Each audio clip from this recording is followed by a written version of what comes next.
Grabe mga kapobre, may nakita ako sa TikTok na gabuwas siya ng DIY na heater gamit lang ang dalawang blade, posporo at plug. Hindi po talaga ako makapaniwala na sa ganitong paraan ay pwede na tayong makapag-init ng tubig sa baso at magkape. Kaya naman susubukan natin kung legit ba talaga ito. Grabe mga kapobre, pwede pala natin gawin yon. Kaya naman susubukan natin kung legit ba talaga yung nakikita natin sa TikTok. At tamang-tama nga mga kapobre, dahil wala kaming heater sa bahay, kaya naman susubukan natin para magkaroon na kami ng heater. Pero bago ngayon mga kapobre, kinakailangan po muna natin maghanap ng mga kagamitan katulad ng posporo, blade at saka plug. Kaya naman mga kapobre, samahan nyo ako. So dito nga mga kapobre, tumakbo na tayo ng mabilisan para maghanap ng mga kagamitan sa DIY nating heater. Excited na po talaga akong gawin ito. So pagkarating ko nga ng bahay, binuksan ko agad yung hunos namin dahil may nakatagong blade dito. Kinorin natin yung posporo na galing pa sa abuhan namin at tumungo din tayo kaagad sa uncle ko para manghingi ng plug.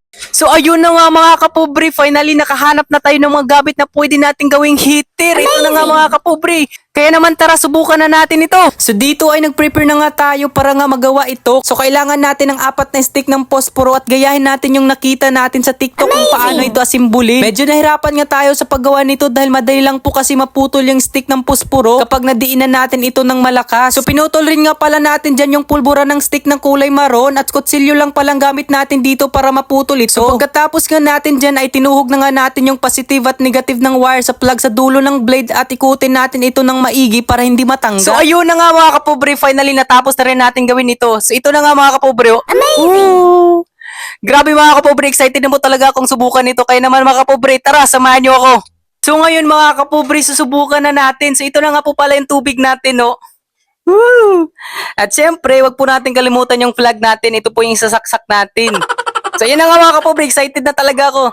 So tara mga kapobre, saksak na natin to. Amazing! So bago nga natin isaksak yung plug natin, unang-una, ilagay muna natin yung DIY natin na heater sa baso na may tubig para ito yung gagawa ng paraan para kumulo yung tubig natin. At syempre, hindi yan kukulo kung hindi natin isaksak sa kuryente yung plug natin. So ayun na nga mga kapobre, grabe legit talaga yung sinasabi ni TikTok. Tingnan nyo mga kapobre, oh. Grabe mga kapobre, legit pala yung nakita natin sa TikTok. Akala ko talaga hindi yun totoo at mabubudol tayo pero totoo pala yun. Pati nga yung mga bata at si Papa hindi makapaniwala na pwede pala itong gawin. Kaya inantay talaga namin ito na kumulo ng malakas. Makikita nyo naman na unti-unti na itong kumulo mga kapobre. Super excited na po talaga kami. Grabe talagang ganitong tip dahil sobrang napakagaling. Disclaimer lang po sa mga kabataan. Kung nakikita nyo ang video na ito, wag nyo po itong gayahin. Tanging mga eksperto at may alam lang talaga ang pwede gumawa ng ganito. So ayun na nga mga kapobre, grabe kumulo na nga ito ng malakas. Na-amaze po talaga ako dahil first time ko lang ginawa ito at smooth nga yung pagkakagawa natin dahil hindi tayo nagka-problema. Tinanong ko nga si Papa kung ano ang kanyang masasabi sa experiment na ito. Sabi nga niya pwede na raw makapagkape. At tamang-tama nga po talaga ito dahil wala kaming heater at pwede na itong gamitin ni Papa dahil mahilig siya magkape.